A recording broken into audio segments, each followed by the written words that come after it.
Assalamualaikum warahmatullahi wabarakatuh. Yang saya hormati guru-guru, ada Bu Tina. Selamat malam Bu, sehat-sehat selalu. Terima Pak kasih. sehat Bu. Alhamdulillah, Pak Dokter Cecep. Kemudian juga kakak-kakak saya yang sangat luar biasa, Bu 86, teman senior-senior yang lain. Ini adalah kita forum diskusi ngobrol-ngobrol. Cuman saya yang kebagian tanggung jawab nih malam ini. Izin memulai.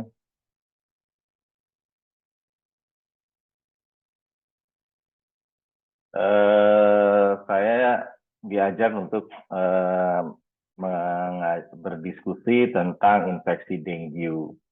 Dan kita tahu bahwa dengue ini adalah masalah kesehatan yang bersifat global gitu loh. Walaupun di Eropa dan di Amerika juga kayaknya laporannya tidak terlalu banyak, namun terutama di negara-negara Asia. Dan kemudian dengue ini bagian dari flavivirus, dari kelompok anggota dari Flaviviridae, kemudian terbagi atas dengue virus 1, 2, 3, dan 4. Jadi inilah yang juga menyebabkan variasi daripada seseorang yang terkena infeksi virus, karena dia bisa ada 4 macam jenis myoserotypes daripada si dengue virus ini. Dan nyamuk yang berperannya adalah Aedes albopictus dan Aedes aegypti. Sama-sama warnanya hitam, lebih gelap dari nyamuk Anopheles atau nyamuk rumah.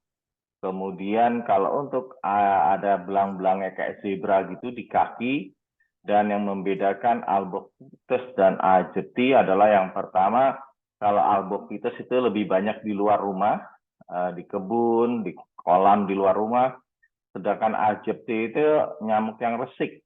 Dia maunya ada di dalam rumah, di lemari pakaian, di tempat mandi kita, dan memang yang paling lebih virulen adalah yang aegypti. Dan tandanya itu dia ada seperti huruf C di kepalanya itu kalau kita lihat lebih detail. Dan cukup tinggi angka kejadian kasus-kasus infeksi daripada dengue itu, dan kita lihat bahwa hampir 120 negara yang sudah melaporkan kejadian kasus dengue, dan 70%-nya adalah di Asia. Dan kalau kita flashback tahun 2016, itu adalah suatu outbreak daripada insiden dengue di seluruh dunia. Nah, di Indonesia sendiri, seingat saya sekitar tahun 2006, 2007, itu juga menjadi pertanyaan karena ada kondisi-kondisi marker daripada demam berdarah dengue ini positif, namun tidak sama dengan gambaran klinis dan juga laboratorium. Makanya di situ waktu itu kebetulan saya masih sekolah di RSCM, dikatakan bahwa dikhawatirkan ada mutasi virus dengue ini dari 4 virus yang ada tadi. Dan di Australia juga pernah dilaporkan tahun 2019 juga meningkat. Kemudian fatality rate-nya itu sampai 1%. 1% ini kelihatan angkanya kecil, tapi kalau kita hitung per populasi tentu akan menjadi suatu yang signifikan. Dan ini maaf kalau agak ribet, bahwa yang berperan adalah faktor epidemiologi, faktor resiko pada kita, pada manusia atau host. Kalau nggak pakai ini bisa nggak? Kemudian juga faktor resiko daripada virulensi daripada si virusnya itu sendiri, dan faktor-faktor abiotik, artinya faktor alam. Nah, itu ada serotype, genotype-nya, kemudian juga berhubungan dengan usia, kelamin, kemudian juga apakah ini suatu primary infection, secondary infection, kemudian respon imun daripada si seseorang, tubuh seorang. Juga kalau itu adalah berhubungan dengan, seperti disampaikan oleh Kak Dani tadi, berhubungan dengan waktu musim panas, begitu ya. Dan juga dari nyamuk dan ekosistemnya. Jadi memang suatu rangkaian yang sangat kompleks dalam tata laksana, dalam kejadian daripada infeksi dengue ini, melibatkan si nyamuknya itu sendiri, melibatkan manusianya, pasien-pasiennya, melibatkan faktor genotype dan serotype daripada virusnya, kemudian juga berhubungan dengan komorbid dan juga faktor risiko pada pasien. Dan memang kalau kita lihat yang saya alami selama ini, jarang sekali, hampir tidak pernah kita menemukan pasien-pasien dinyatakan dengue positif itu pada usia lanjut di atas 65 tahun. Justru yang terbanyak dan lebih fatal itu adalah pada masa anak-anak. Dan kejadiannya adalah dimulai dengan gigitan dari si Aedes, apakah itu Aedes aegypti ataupun Aedes albopictus. Kemudian di tempat gigitan itu dia akan menimbulkan proses imun lokal atau inflamasi, kita tandai dengan misalnya gatal, kemudian kemerahan, dan sebagainya. Kemudian si virus itu akan masuk ke dalam sirkulasi tubuh kita, dia bersirkulasi, dan tubuh kita akan mengeluarkan sistem pertahanan imun, seperti namanya makrofag, kemudian faktor-faktor inflamasi sebagainya, sebagai respon terhadap masuknya si virus dengue.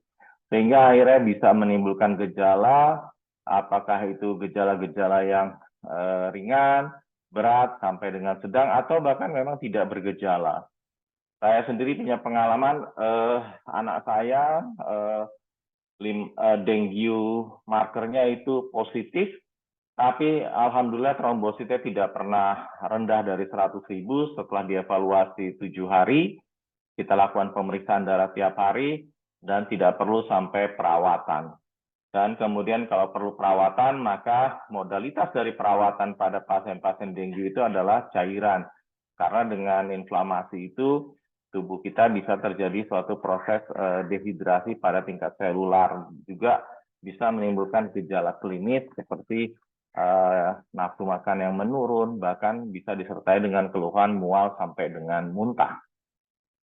Nah, seperti saya sampaikan tadi bahwa kejadian infeksi dengue ini bisa menimbulkan gejala atau tidak bergejala. Bahkan yang tidak bergejala ini malah lebih tinggi, yaitu kurang lebih 80%.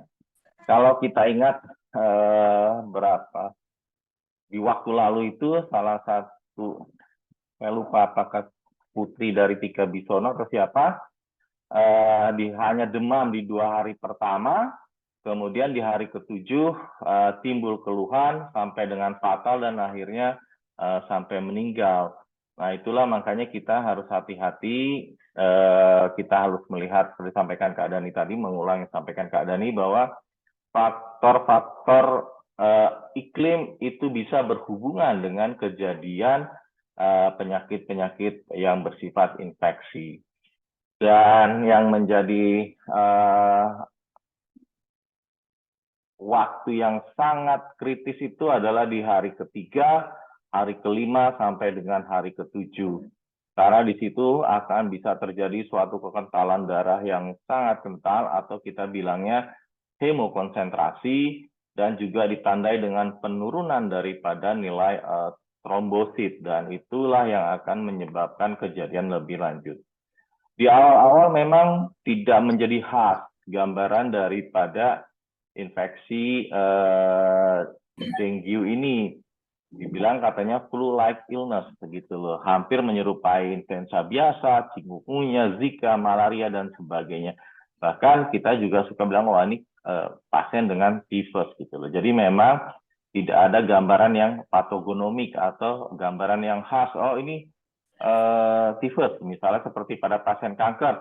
Oh, di payudaranya ada benjolan, oh di lehernya ada benjolan. Nah, itu khas. Tapi kalau ini tidak. Semua di awal gambarannya hampir sama dengan biasa. Ada beberapa penelitian klinis yang menyatakan bahwa gejala-gejala di daerah mata, nyeri di mata, kemudian nyeri kepala yang hebat, kemudian di sendi-sendi, dan sampai mual adalah gambaran karakteristik yang perlu kita waspadai lebih banyak ditemukan pada pasien-pasien dengue. Dan saya sendiri pernah mengalami seperti ini sampai tidak sadar menjudutkan kepala ke tembok karena memang sakit sekali karena peradangan yang timbul di daerah kepala. Nah, kemudian yang menjadi perhatian kita dalam penata laksanaan pasien-pasien dengan infeksi dengue adalah gambaran trombosit yang kurang dari 100.000, di mana suatu jurnal mengatakan bahwa kalau trombosit kurang dari 10.000 itu adalah faktor risiko terjadinya perdarahan spontan. Ada juga yang mengatakan bahwa kita harus lebih berhati-hati pada pasien dengan trombosit di bawah 25.000. Nah, suatu penelitian antara Taiwan dan Singapura itu head to head, artinya pasiennya sama, kriteria inklusi maupun eksklusinya. Kemudian pada nilai trombosit 100.000 sudah di bawah 100.000, di Thailand memberikan intervensi transfusi trombosit, sedangkan Singapura tidak. Nah, ternyata outcome-nya sama, bahwa gambaran klinis dan perbaikannya sama. Malah pada beberapa pasien kita berikan transfusi trombosit, justru akan semakin menurunkan nilai trombosit, tidak menaikkan. Dan jadi mungkin yang kita sekarang perlu ketahui bahwa tidak di angka yang kita obati, tetapi adalah di klinis. Karena memang tidak ada obat yang spesifik pada kasus-kasus dengan infeksi dari dengue itu. Dan sejak tahun 97 itu selalu berubah guidelines daripada tata laksana, baik itu kasus-kasus dengue hemorrhagic fever maupun dengan dengue shock syndrome, dan terus berkembang sampai dengan terakhir itu tahun 2020. Dan yang signifikan adalah pada tahun 2009 itu ada perubahan yang cukup signifikan dalam tata laksananya, dan diharapkan bahwa ini bisa membuat outcome daripada pasien-pasien dengan infeksi dengue menjadi sangat lebih baik dibandingkan sebelumnya. Dan sebenarnya yang ingin saya sampaikan juga bahwa kita ada 3 istilah untuk infeksi daripada dengue. Yang pertama adalah dengue fever. Dengue fever itu kemudian ada dengue hemorrhagic fever, dan terakhir adalah dengue shock syndrome. Jadi infeksi dengue itu memberikan 3 gejala ini. Kalau dengue fever, dia tidak ada gambaran perdarahan, tidak ada gambaran terjadinya plasma leakage, artinya timbulnya cairan pada rongga-rongga yang tidak semestinya, dan ini hanya secara klinis saja, seperti demam, terus flu-like syndrome, ada nyeri-nyeri kepala, sampai nyeri-nyeri di otot dan mual muntah. Dan kalau untuk dengue hemorrhagic fever, itu biasanya ada suatu plasma leakage, kemudian bisa terjadi cairan pada rongga paru, dan juga ada manifestasi perdarahan spontan, berapapun nilai trombositnya, gitu loh.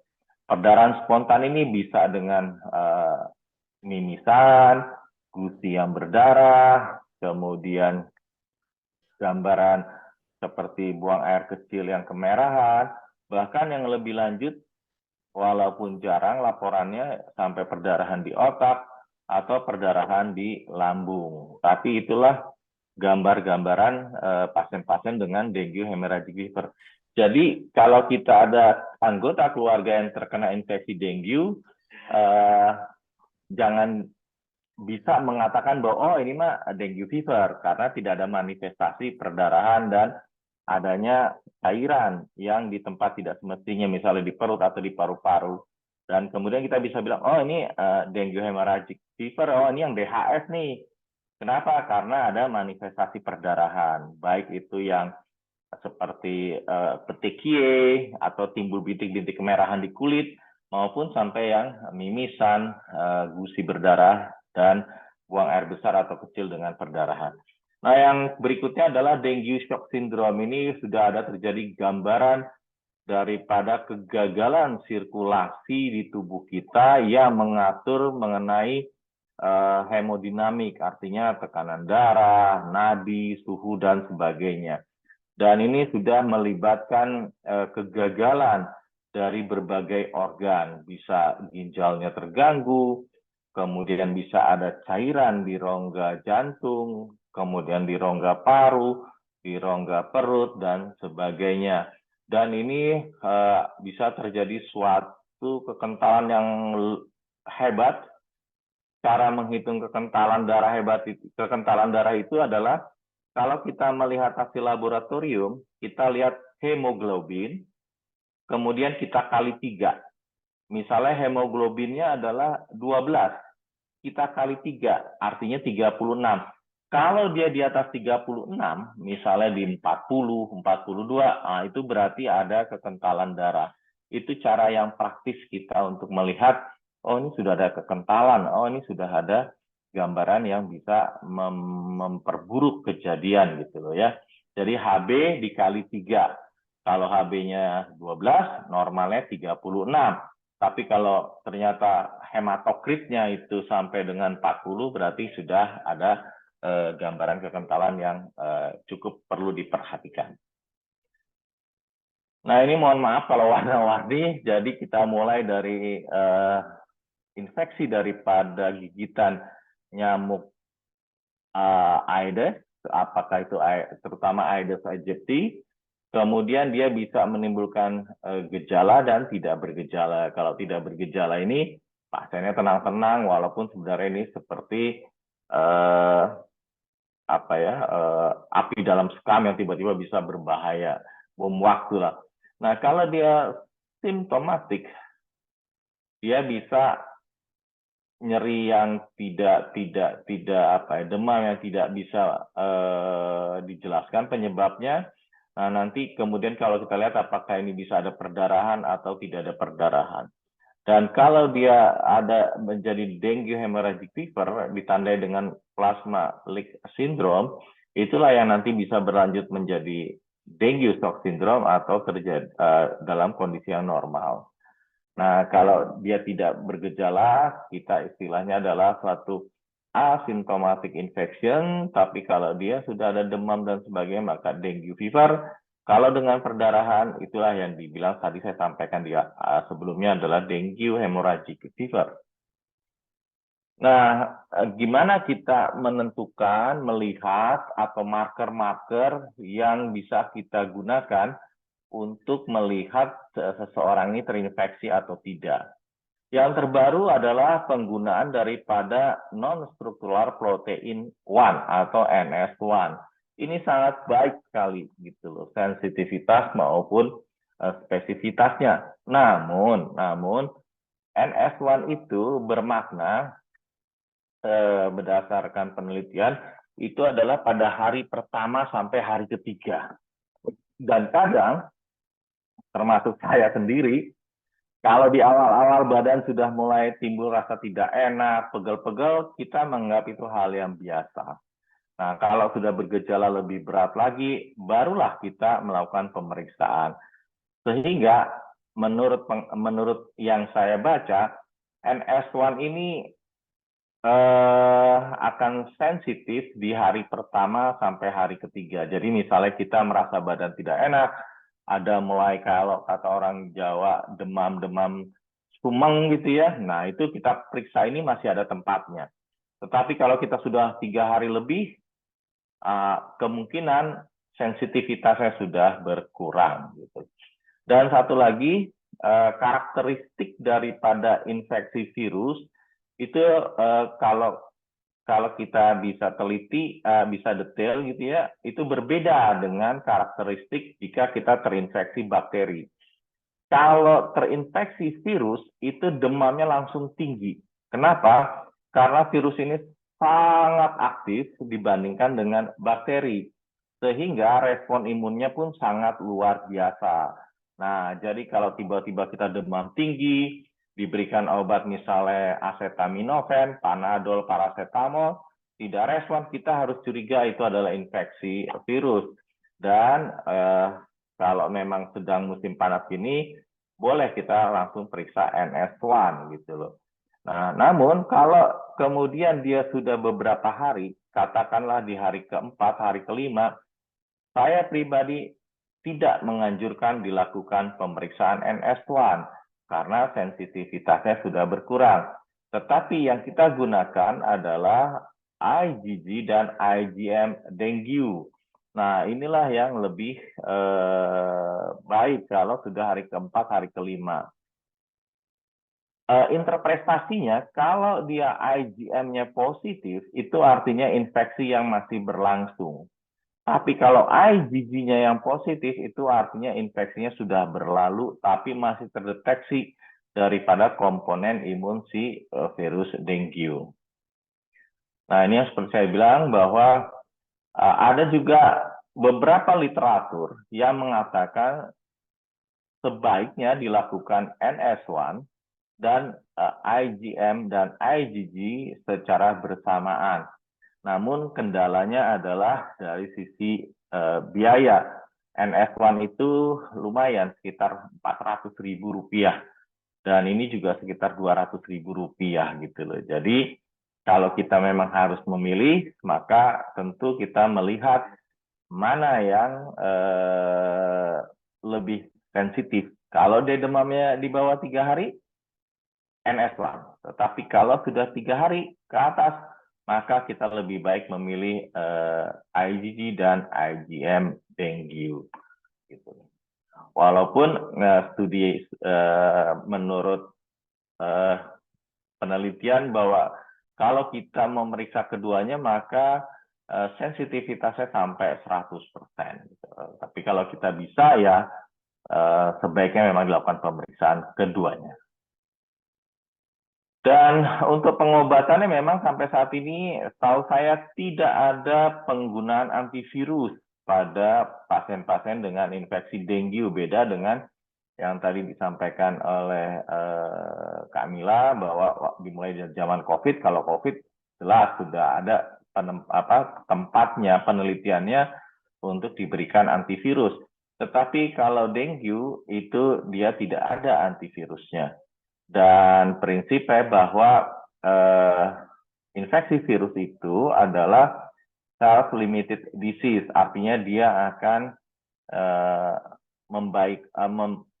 menghilang sendiri atau dia akan ada perbaikan klinis secara waktu. Gitu. Cuman persoalannya kalau kita kembali ke zaman COVID, karena dia begitu ganasnya si virus itu, maka kalau tidak diberikan, yang dikhawatirkan adalah kerusakan-kerusakan inflamasi yang ada.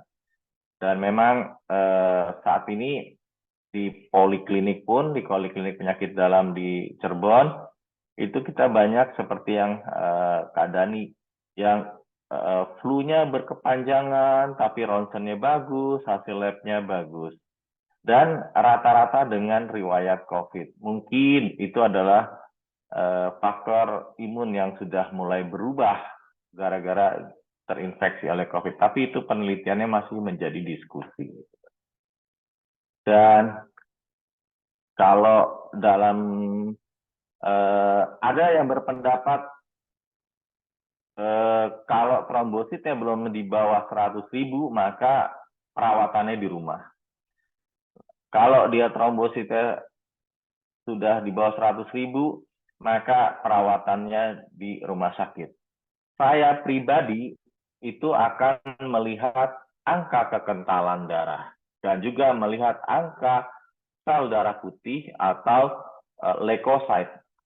Jadi kalau dia sudah terjadi kekentalan darah yang artinya hematokritnya ada di pemeriksaan laboratorium itu komponen hematokrit sudah lebih dari 3 kali dari hemoglobin dan diikuti sel darah putih yang rendah, artinya di bawah 4.500, berapapun trombositnya saya menganjurkan untuk dirawat. Kenapa? Karena kita bisa memprediksi bahwa besok trombositnya akan mulai turun. Jadi memang itu masing-masing ya, apa art dari dunia kedokteran pada masing-masing si dokternya. Tapi kita tidak tahu kapan dia turun yang kalau saya bilang turunnya terjun payung. Kenapa? Karena ada satu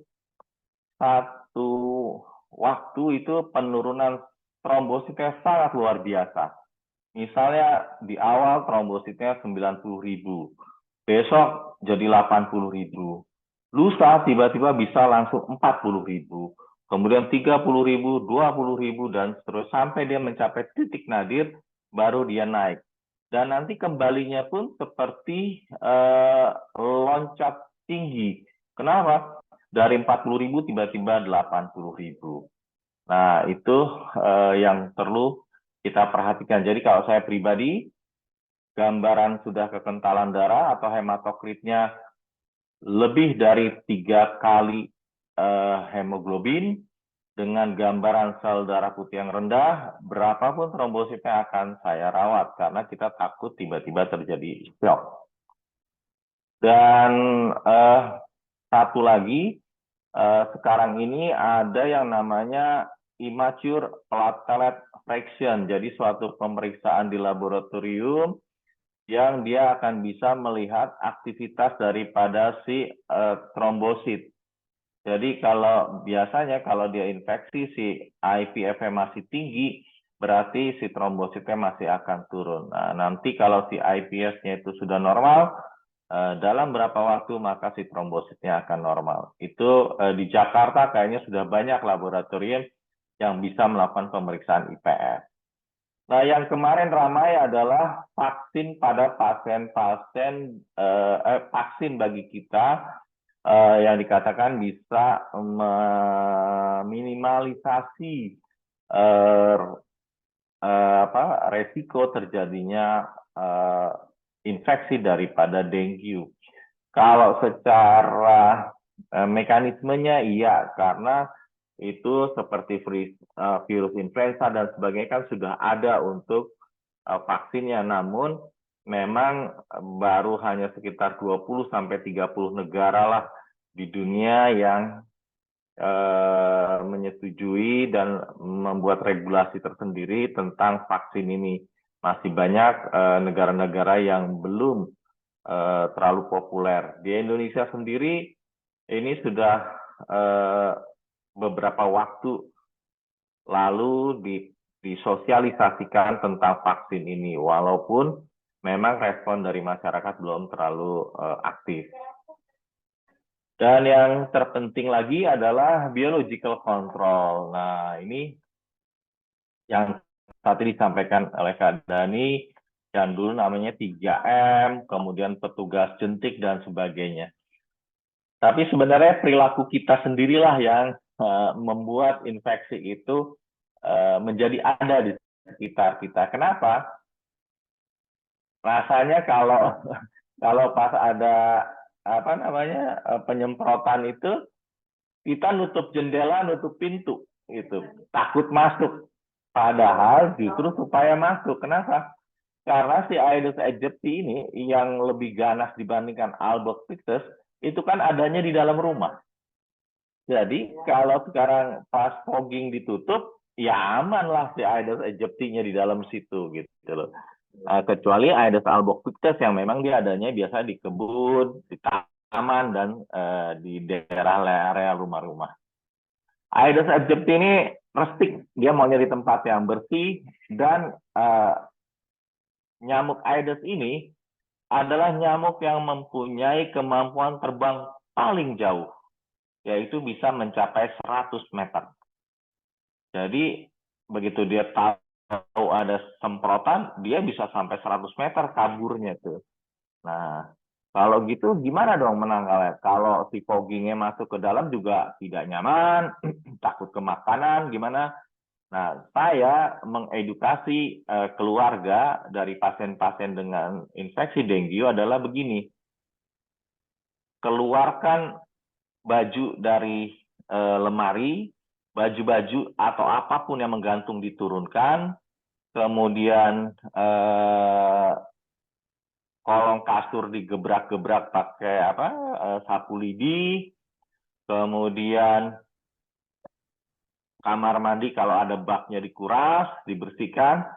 Nah, kemudian dilakukanlah penyemprotan dengan obat nyamuk biasa. Gitu. Dan memang rumahnya harus ditinggal dulu, karena enggak mabok juga. Jadi disemprot dalam 1 hari 2 kali penyemprotan, yaitu untuk waktu si Aedes ini keluar, yaitu di pagi hari dan di sore hari. Di pagi hari itu biasanya antara jam 7 sampai jam 9 atau jam 10. Sedangkan sore hari itu di antara jam 4 sampai jam 6 sore. Nah, di kedua waktu itulah kita fogging sendiri di rumah. Itu loh, dengan menyemprotkan obat nyamuk yang ada di rumah atau yang sehari-hari, tapi dengan pintu yang tertutup. Dan itu dilakukan selama 2 hari berturut-turut. Kenapa? Karena kemampuan si nyamuk itu terbang bisa sampai dengan 100 meter gitu loh. Dan kita juga perlu perhatikan kalau kita punya kolam ikan atau ada